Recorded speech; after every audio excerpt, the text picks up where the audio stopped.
Good afternoon, everybody. Big Mike back here with you once again.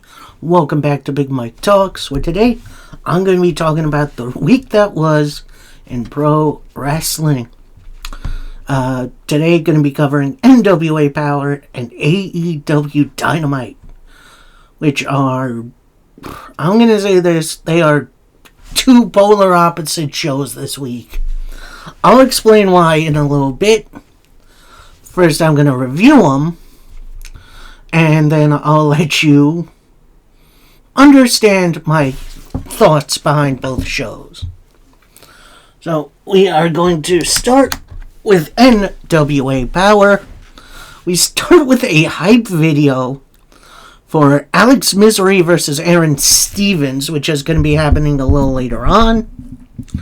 Then we get an in-ring interview from Tom Latimer and Brian Idol, in which it's revealed that Latimer is going to team with Idol to take on Thrillbilly Silas Mason and one of the other members of the Southern Six, which we'll get to, in a match where the winning team picks the stipulation for the Thrillbilly Silas Mason Brian Idol world title match. Now, I'm going to explain that a little bit more if you don't understand. Brian Idol currently holds the NWA television title. And with that, if you successfully defend this title 7 times in a row, then you can cash it in for a world title match. Which, that's how Tyrus got his. I think that's how Latimer got his initially. And, yeah, it's worked pretty well so far. So, yeah, we're going to get some sort of stipulation match for that eventual encounter. Not sure when it's going to be. But that's definitely going to be interesting. Next up, we go backstage for a little trash talk from the Immortals to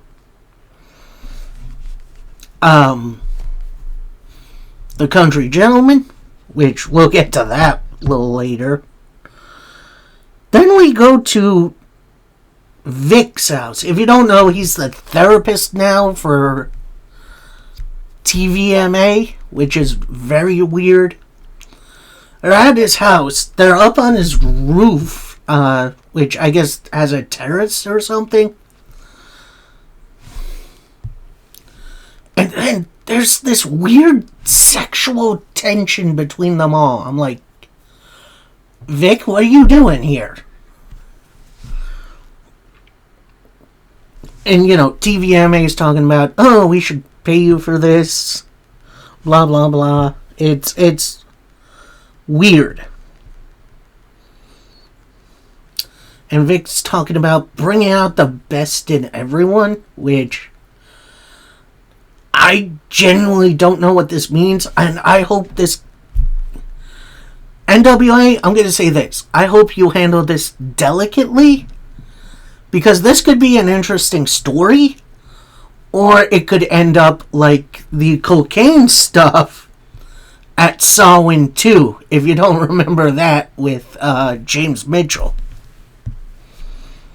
So then we get a little NWA history highlights, which I'll admit I like that.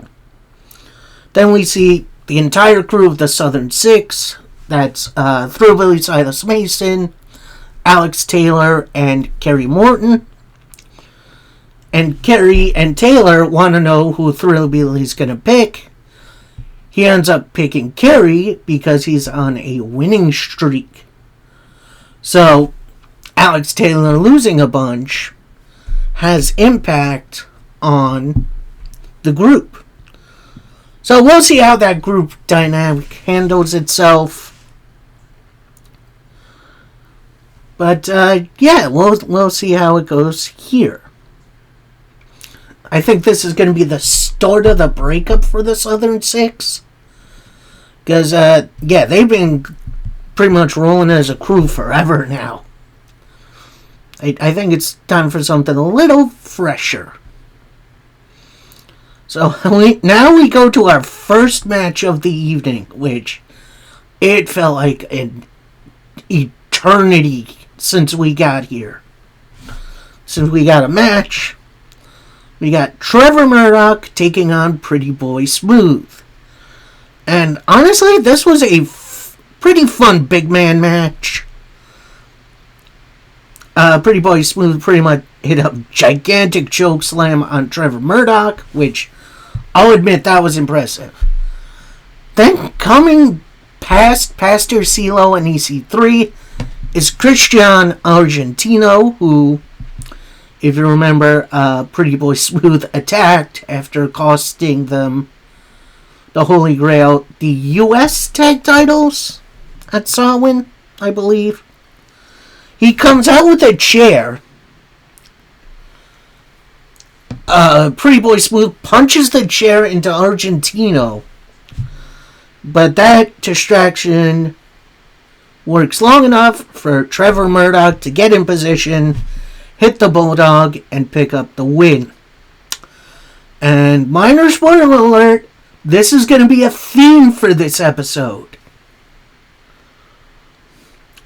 But yeah, I will admit, this finish does make sense. You have Argentino wanting a little payback, although we don't know who he was going to attack.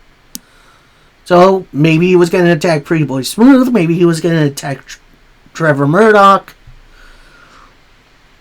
But this interference was a little awkward. I'll say that. Then we get this weird Kylie Page promo. Still arguing about, the previous tag match with Teal Piper and Talon, I think her name is. Hera, that's her name. Which, great name for a wrestler, by the way. And saying, LBS doesn't quit. I don't know what that is. I guess she has a new finishing move with that name? I don't know. And she's hyping up this submission move. Okay. A little awkward, but whatever. Then we see Aaron Stevens. He's sitting in front of the Slime Balls, Carson Drake, and I don't think it was Lockjaw. There was someone else in there. But it might have been Mondo, honestly. So Stevens says, I'm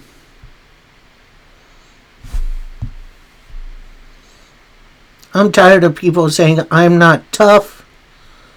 I watch for the pain. Misery, I want to put you out of your misery. It's not going to be a fright, and you freaks don't have it. So, yeah, nice little hyping up of the match for later on. Then we get a submission match, in which the only way to win, seemingly, we'll get to that in a second, by making your opponent tap out. So we got Kylie Page taking on Hera. If you don't remember her, she was the partner of Teal Piper when they debuted. And ultimately, this was a very technical bout for these two. Like, obviously, you'll have Hera overpowering Kylie at points. But Kylie getting in some good stuff.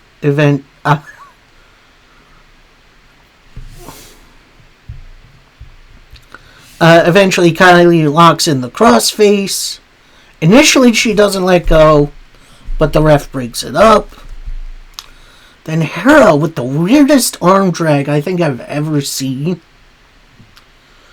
Drop kick by Kylie, stomping her in the corner, then just starts striking. The ref tries to get between Kylie and Hera. Kylie doesn't stop, so that is a DQ win for Hera. So, yeah, match ends because you're kicking too much jacks. aka Hell in a Cell, I want to say 2012, between The Fiend Bray Wyatt and Seth Rollins. And like I said, there's a theme for this show. And and like, I get it. You don't want to make either person look weak in the loss, but there's ways to have people lose but still make them look good. And I feel like other promotions have embraced it. And NWA is still, like, here. Match itself was honestly really, really good. That finish I absolutely hate.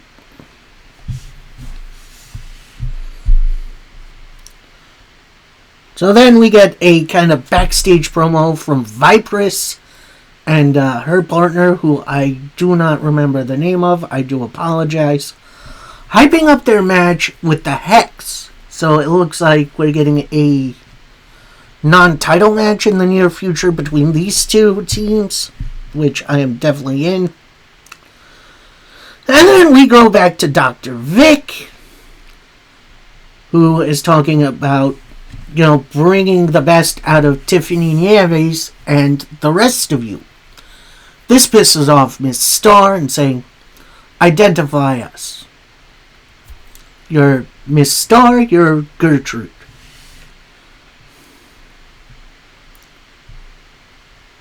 And we're gonna work as individuals.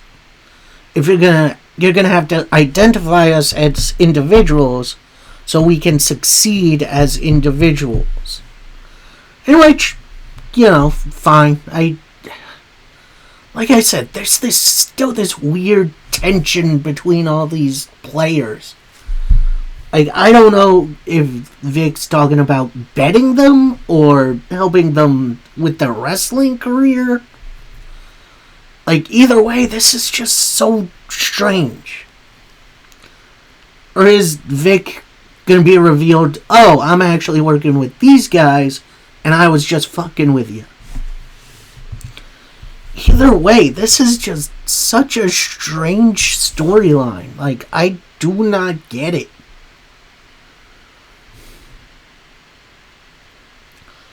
So next up, we got an elimination match where I believe the winner gets a junior heavyweight title match. I don't think that was officially announced, but I felt like the announcers mentioned it. Anyway, we got Alex Taylor, the debut of Bryce Hanson, who, that's a great wrestling name, the JAC, former tag team partner of Wrecking Ball Legursky, and Tyler Franks, aka former kind of informant for the Country Gentleman. And this match in and of itself was fine. Definitely best matchup on the card. Alex Taylor pretty much eliminated everybody but via the roll-up. Although it came down to Franks and Taylor.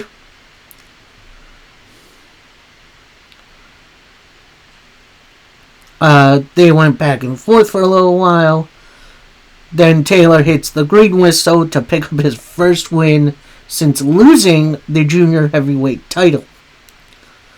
So, not sure what this means going forward, if this is going to be a factor in the Southern Six match against Tom Latimer and Brian Idol. Either way, it's going to be interesting. So then we get an Alex Misery promo, and it's like all distorted. You got the fish islands going, with Taylor saying, Stevens, you want to mock me? You're awakening something you're not ready to see. And nice, short, sweet, to the point. I think that's what I like about The Lost. They don't mince their words, and they're hyper-focused. And then we get to the match as we get Aaron Stevens taking on Alex Misery. And Misery definitely, I wouldn't say dominates, but he definitely has advantage over Aaron Stevens. They go back and forth for a little bit. Stevens then grabs his glove, loads it up, goes for the KO punch, misses, and then Alex Misery grabs the hand, not the glove, does a stop hitting yourself move.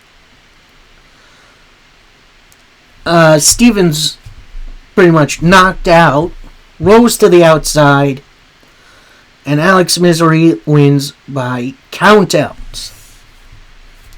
And then post-match, we see the rest of the Lost, or at least the rest of the full-time members of the Lost. So it's Lev and Gags the Gimp. I don't know what happened to Crazy Steve. I guess it's not a long-term contract he had. But they come out, they celebrate.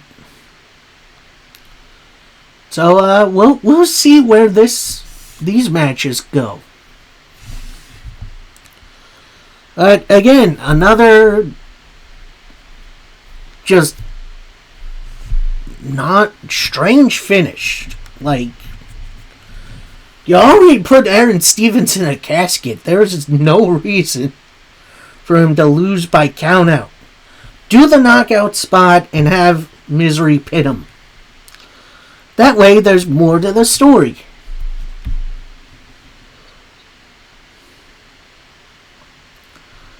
So then we get a Country Gentleman promo giving props to the Immortals, but also saying the last time we faced off, we beat you. And we're going to be the new tag team champions, and we're going to do it by the book.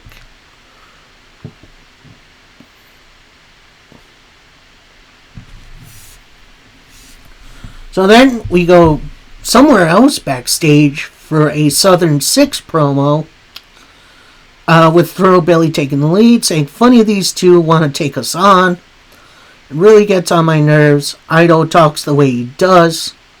Latimer, I already beat you, but I'm willing to beat you again. And just because he cashed in doesn't mean he'll reach the world title. And when we start the match, gonna show. Then Kerry kind of inserts himself, saying, "Whoa, whoa, whoa, whoa! You're saying I can't reach the top on my own? Thrillbilly, let me start this match up and show I can hang with top competition." So, yeah, we're getting a little dissension within the ranks of the Southern Six. I am all for this. Let's see what Kerry can do. And then we get our main event for NWA Power, and it's for the NWA Tag Team titles. As we get the Country Gentlemen, so that's KC and AJ Kazana, taking on the Immortals. That's Odinson and JR Kratos. And this honestly started out really good match, really good back and forth. Eventually, we see after a clothesline by Kratos, he has the pin, gets the 2 count. Joe Kazana pulls the referee to the outside. Then on the other side, we see AJ take out Odinson. Then back in the ring, KC with the low blow to Kratos. Only gets a 2 count. Joe Kazana then gets on the apron, tosses his book to KC. Then KC loads it up. Then he pulls an Eddie Guerrero, slamming it on the ground and falling over like a fish. The referee sees it. looks at Kratos, who's like, no, he did it himself. Ref calls for the bell. So, your winners via disqualification, the country gentlemen. But because titles cannot change hands on DQ, still you are NWA World Tag Team Champions, the Immortals. And this was the cherry on the cake for NWA. Because we got every possible messed up finish you can think of from this promotion, from interference, count out, bunch of disqualifications, and it reminded me of Vince McMahon era 2010 Raw. And it was completely unwatchable, with the matches usually involving all kinds of curry. It was not a big joy to sit through. The matches themselves weren't bad, but if you're going to do stuff like this, let's separate them out a little bit more. And not just have them all on one day. And I'll tell you, like, I don't think Kylie Paige, it would hurt Kylie Paige to have a loss here. Same thing goes for maybe the country gentleman. You know, maybe have some more clean wins on one show. And then mix up the messed up finishes. I don't know, maybe it's because I'm a big AEW fan and they rarely, if ever, do stuff like this. And while I do see where the storylines are going, I'm still not the biggest fan. I'm not saying not do these finishes, but maybe space them out a little bit more within your shows. So, that's it. That's all from NWA. Definitely one of their weaker episodes, and I hope sooner or later they step it up. Next up, we got an AEW Dynamite, in which I'll admit this was definitely one of their weaker shows in recent weeks, but it was still very entertaining. Start off with a little card rundown, and then a show of highlights of a timeline of how we got to the AEW World Title match we're going to be seeing at the top of the hour. Yeah, AEW World Title match isn't main eventing, it's the kickoff. Which, that's interesting. So we got Kevin Knight challenging MJF.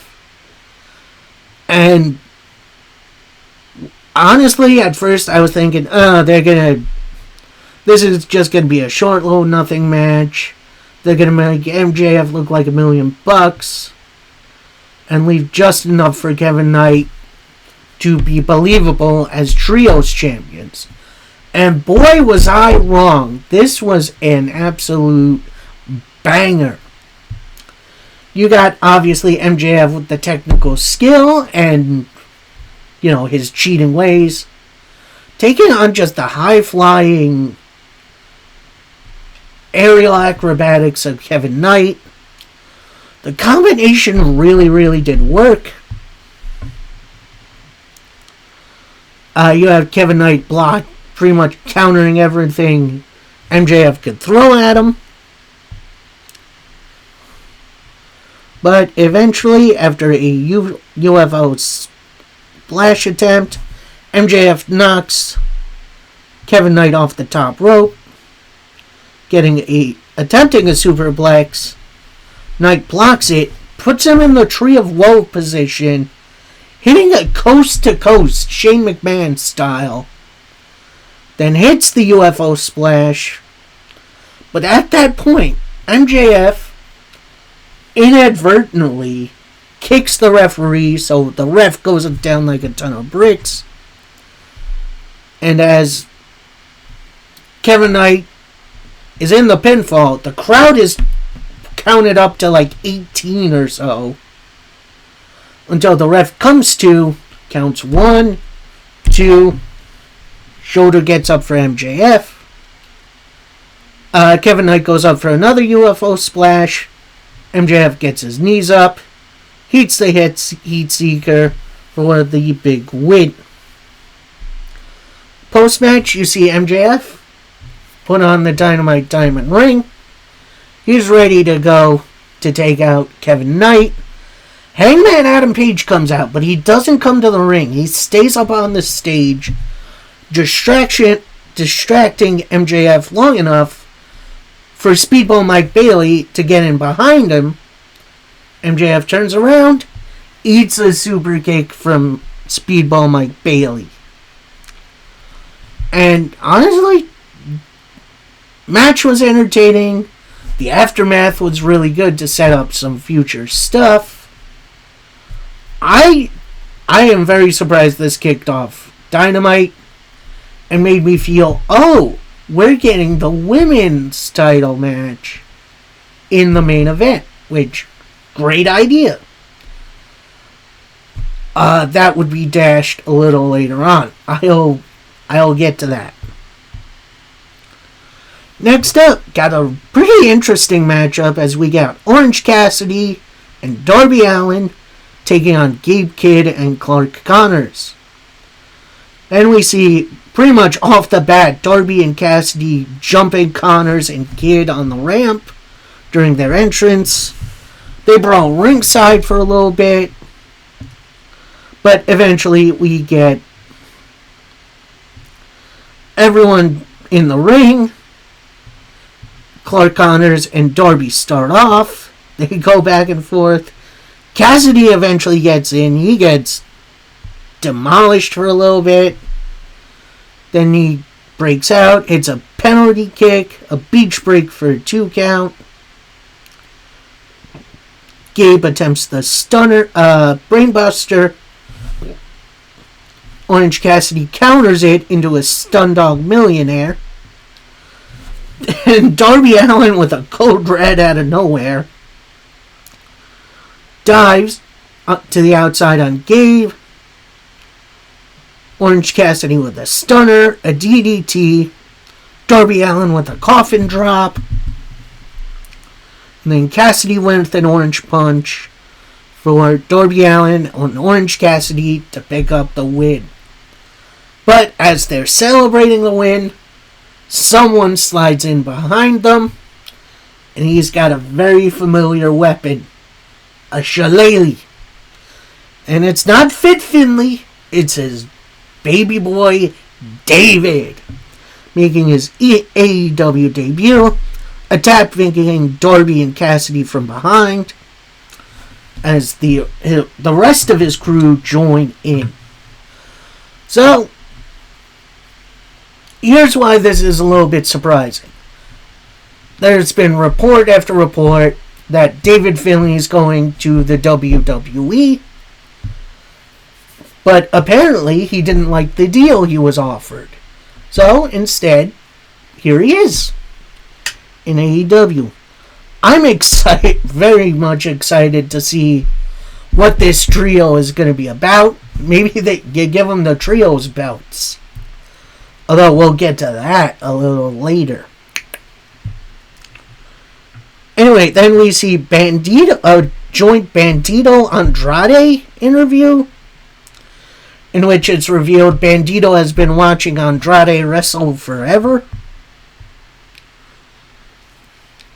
Then Andrade retorts, "I've been hearing rumors you're the best Mexican wrestler alive. What do you want, a fight or a selfie?" And then he looks down on his phone. Now, I don't know if I saw it going off. He says, "Hold on, I have a call." Walks off screen. So, yeah, I'm not sure what that was about. Maybe that was MJF setting up a little something for later. But, yeah, we're we're going to see Bandito versus Andrade at Revolution, which, yeah, that's going to be fun. Next match up, we got the Brawling Birds. So that's Jamie Hayter and Alex Windsor taking on the Dynamite debut of the Inspiration. If you don't know who that is, that's Billy Kay and Peyton Royce. Formerly Billy Kay and Peyton Royce. The Iconics from WWE. And then Iconics make their entrance. Then they try to pull a Jey Uso and run it back. So whoever in production plays their music, they start posing. Hayter and Windsor then slide in the ring and just destroy the Inspiration. Bell rings, double chop, a slingshot backbreaker, which that was impressive. Big old clothesline by Hayter. A kind of suplex brainbuster from Windsor. And then we get a squash total elimination. And then Brawling Birds hit the 2 birds, 1 stone, aka the heart attack, to pick up the win. I am so surprised this match was a squash match. I would have thought the Inspiration would have gotten some more time, but I do understand the assignment. Because the Inspiration are going to be so annoying in the coming weeks. They're going to be like, oh, we weren't ready, we're going to want a rematch. Which, honestly, I'm kind of here for. I feel like that rematch would be a lot better. And we'll see where it goes. Speaking of squash matches. Oh boy, we got Hangman Adam Page taking on a guy whose name I didn't even hear. So I just got here, Mark Hope, ? In which, honestly, that's not a bad name for a wrestler. Hangman immediately, couple big boots, buckshot lariat, and picks up the win. Honestly, it was a 2-second match. Which, I'm going to say this, I have missed squash matches. That was dirty. That was honestly something else. So Hangman gets the microphone, says, MJF, I'm going to make this short and sweet. I put my future at stake to do what your parents refused to do. Teach you a lesson in respect. In Texas death, I have no comparison. I will tear you limb from conscience. I will tear you limb from limb. In your world championship, so that you're the world heavyweight champion. That shouldn't scare you. And you're going to slip the ring back on and show the good that'll do. So MJF comes out on the stage. He starts barking at Hangman Adam Page. With MJF eventually calming down, saying, you're not very bright, are you, Hangman? See, I whooped your boy Kevin Knight's ass earlier tonight, but I guess it wasn't bad enough. I gotta hear you at the press conference, and that's where I'm gonna beat you too. At that point, Okada, Fletcher, and Mark Davis jump Hangman Adam Page.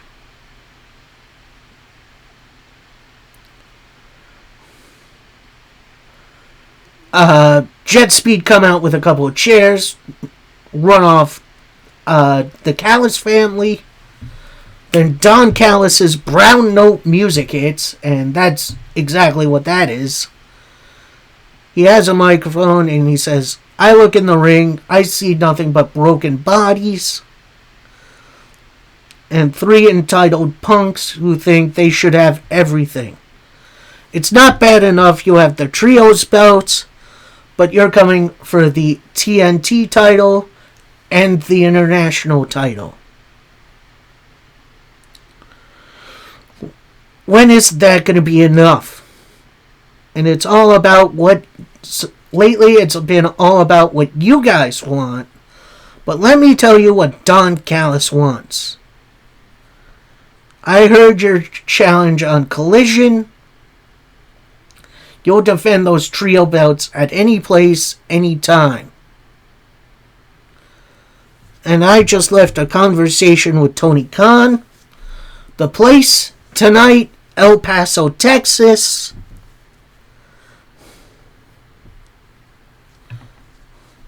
And the main event, 2 nights for the trios titles.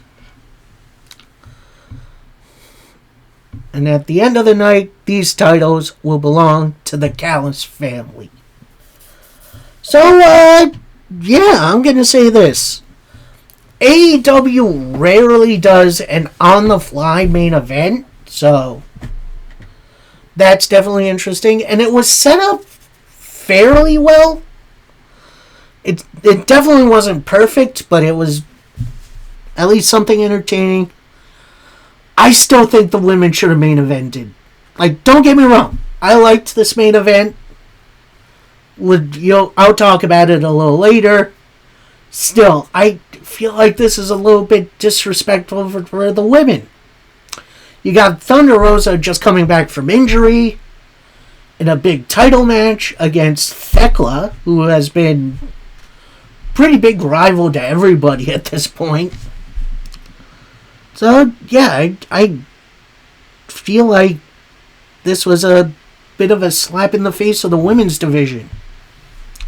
So, Tony, all I'm going to ask, do a little better. So then we go back, not just backstage, but in like an office room. So you have a couple of chairs set up, table, Renee Paquette's there, you have the Young Bucks there. They're complaining about how FDR is late. They pretty much Kool-Aid man their way through the door with Stoke taking the lead.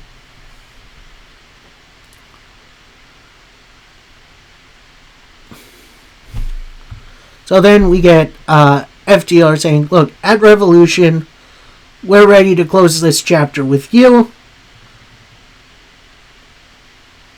Bucks bring up what happened on Collision with their family. Then Dax is like, can't we call that self-defense? Bucks retort, at Revolution, it's not just about winning the titles, it's about gaining our revenge for our family. And taking everything... It's taking everything in our power to not jump over this table and beat you down now. But we don't want to do that right now. We'll do it at Revolution in front of our families. So then Cash says, if your family gets involved, we're going to teach them another lesson. But with you showing us our disrespect, we're going to leave now. So FTR gets up. They kind of start to leave the ring. The ring. The office.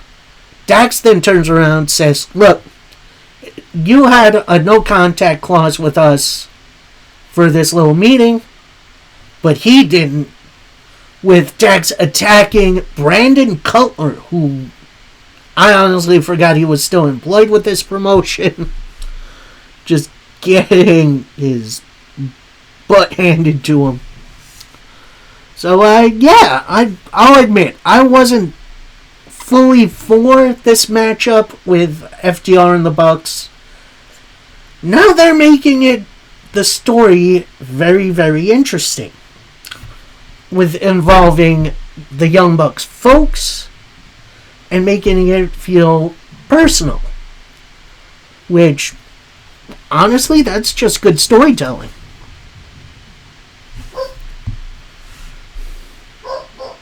So next up, we got a Continental title Eliminator match as we got Jon Moxley taking on Hechicero. And I don't know what to say about this match. That can be.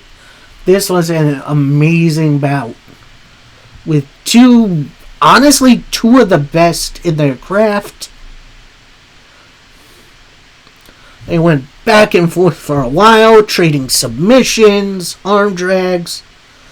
But eventually, after a curb stomp, a flying knee, and a Death Rider, your winner is Jon Moxley. And as Moxley's celebrating, he goes to leave through the crowd. Then Takeshita slides in the ring, checks on Hechicero, then finds Moxley in the crowd, and they have a stare down. As Mox starts to come back, but we really don't get to see anything past that.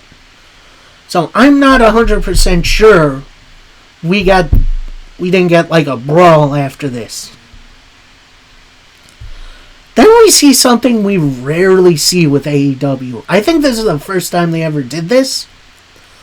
We see Thekla and Thunder Rosa along with their seconds.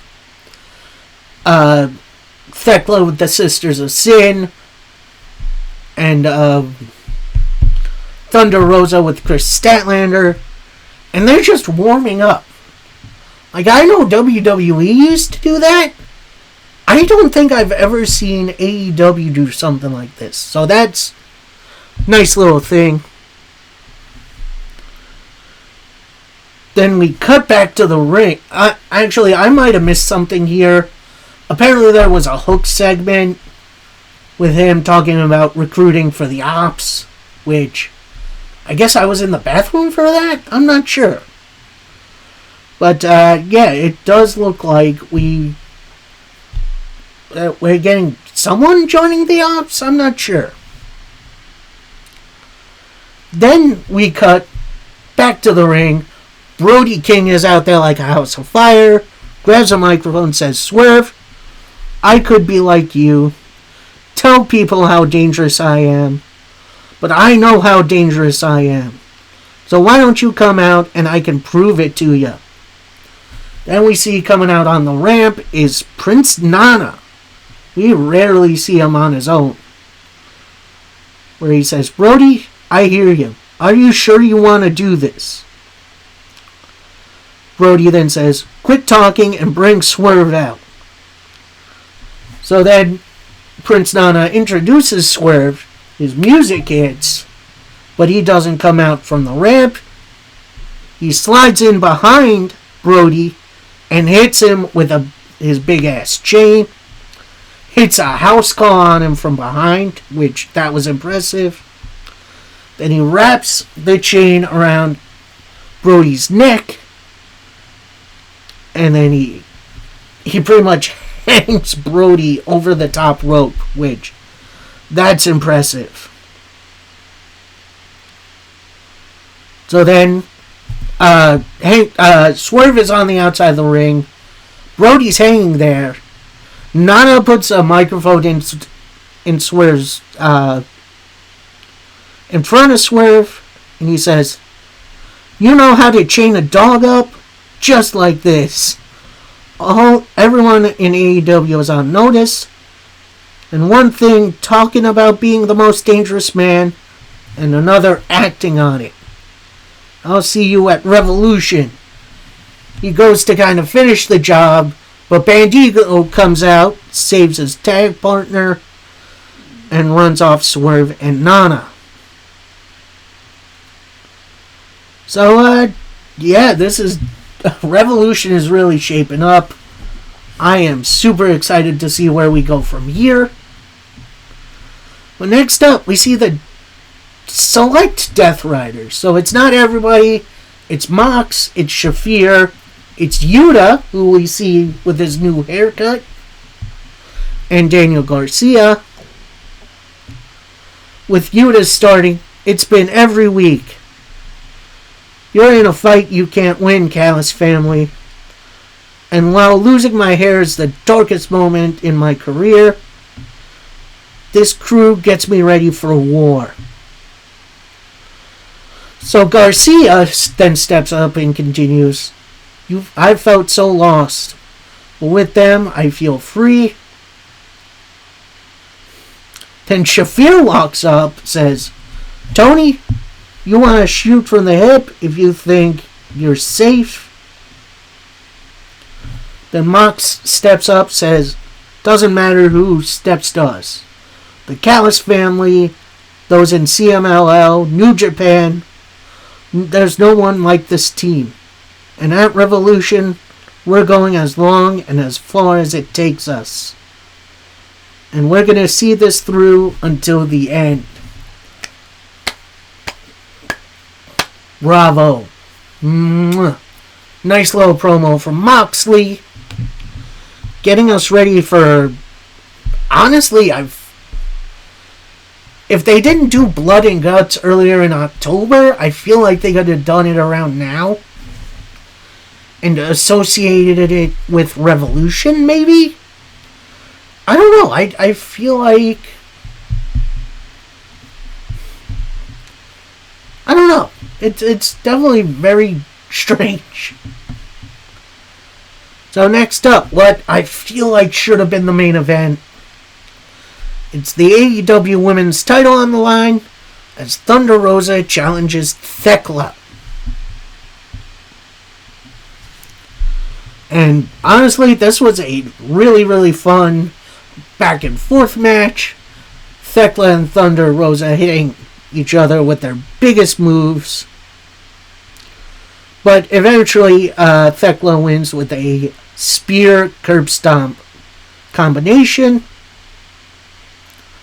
And as Thekla is standing over Thunder Rosa with the title up top, Chris Statlander comes out. She's about to make a beeline for Thekla, but security gets in her way.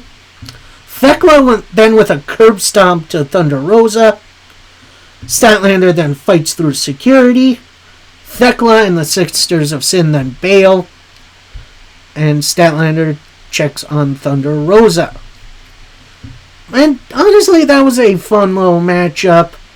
I feel like they were given a ton of time. But again, this should have been the main event. There was enough build to it.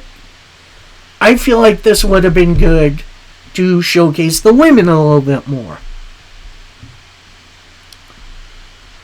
Then we get a combination highlight video / dueling promo of the Mile High Mayhem from last week, along with Jungle Jack Perry talking about pinning Ricochet again, and Ricochet kind of not really accepting Jack Perry's challenge, but leaving it open.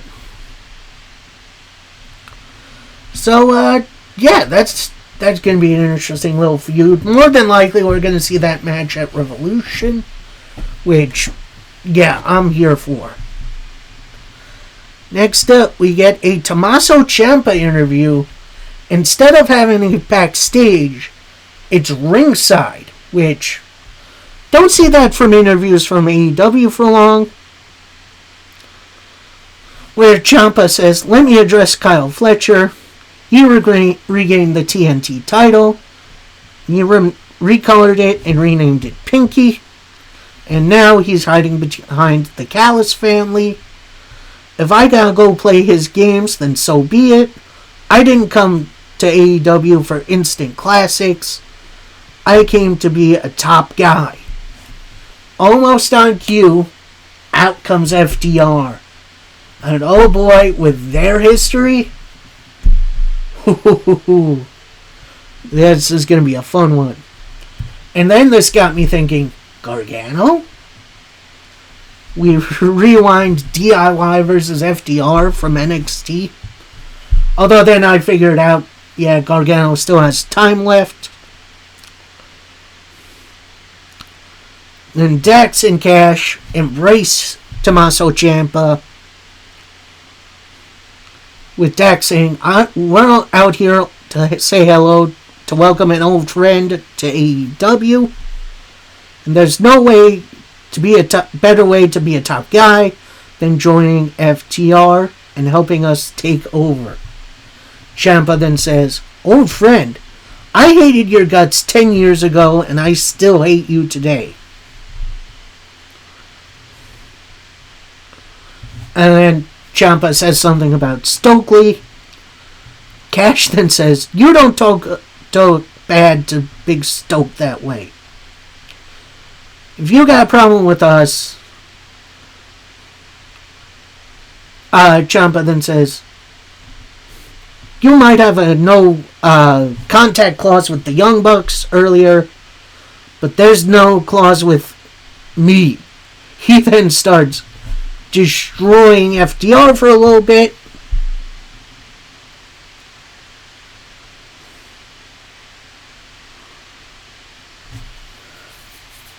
FTR looks like Dax was about to smack Ciampa right in the face.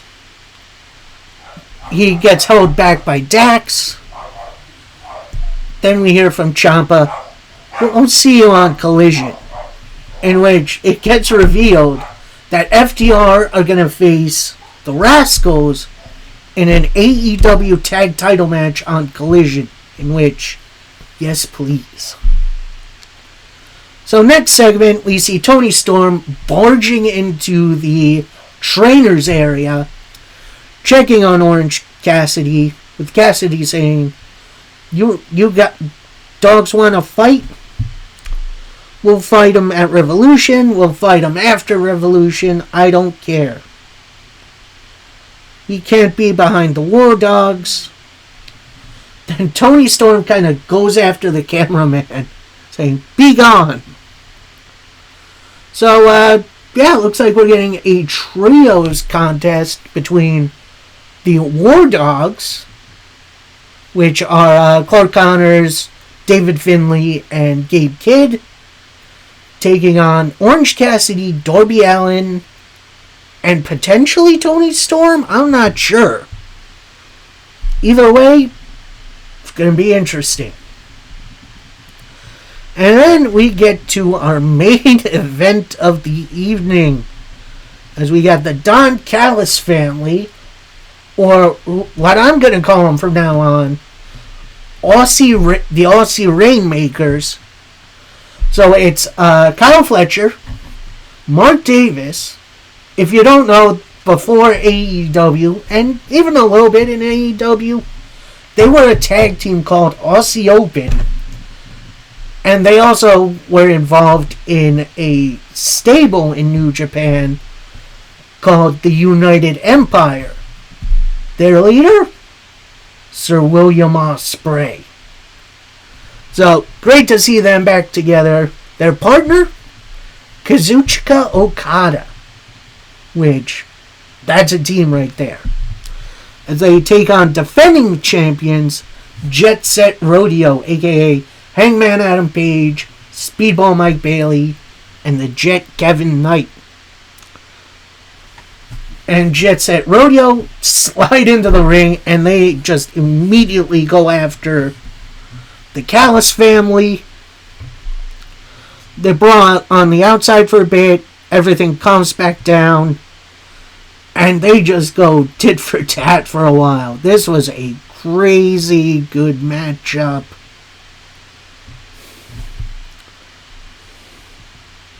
Where the finish comes with Hangman looking to hit the Buckshot Lariat. MJF comes in, pulls Hangman off of the apron, hits him with the Dynamite Diamond Ring. And that just leaves Kevin Knight, Speedball in there. Eats a Rainmaker from Okada, and then a pile driver from Mark Davis, who gets the win, and the trios titles for the Don Callis family. Yeah, that was a dang good main event. I do, like I said, I still do wish the women main evented, but this wasn't a bad replacement. This was such a good matchup and brings things. It moves the Hangman MJF story forward. We're getting more titles on the Don Callis family. Although I do wish it was Lance Archer or Rocky Romero was involved in this. Because now you got a bunch of double champions. So that's definitely going to be interesting to see. So, yeah, that's going to do it for me. Oh, and then after the show, we get revealed that while Hangman is going to try to dethrone MJF, he's not going to leave Jet Speed hanging, because going to challenge the Don Callis family at Revolution is Jet Speed and the Lucha legend himself, Mystico. What? Yes, please. Yep. I'm in. Let's do it. So, yeah, that was AEW Dynamite.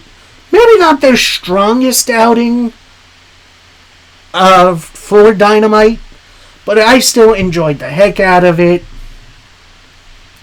We got all kinds of storylines moving forward, and a lot to look forward to in the near future. So, that'll do it for me. I hope you all enjoyed. Coming up on Monday is going to be my review for TNA Impact and AEW Collision. Should be a nice little combination. And I think next week what I'm going to do something a little interesting as well. Maybe like Tuesday or Wednesday, depending how I'm feeling. I'm going to try to predict something. I'm going to try to predict the full card for AEW Double or Nothing, which I'm going to be in attendance for. So, can't wait for that. Hopefully I'll see you there. Till next time, happy wrestling, everybody. Peace.